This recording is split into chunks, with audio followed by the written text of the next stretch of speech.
Hyviä kysymyksiä tullut. On. Mikä on teidän jokaisen lempistunti?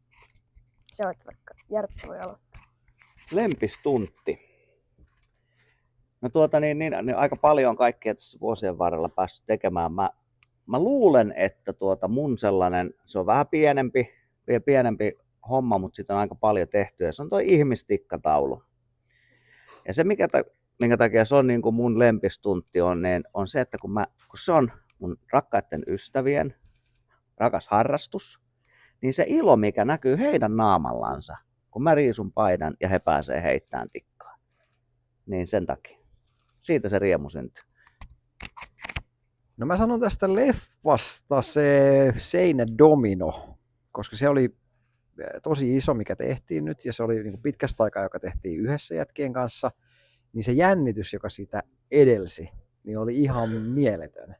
Ja kaikkia jännitti. Ja sitten se ilo myös sen jälkeen, kun se oli tehty, se euforia, dopamiini, mitä ikinä kaikkea, se hyvän olon tunne, mikä siinä vaan tuli, että ylitti oman pelkonsa, niin se, että niin kuin mä leffaskin siinä huudan sitten perään, että tältä tuntuu olla elossa, niin se vaan tuntui niin hyvältä, että uskalsi tehdä asiaa, joka pelotti.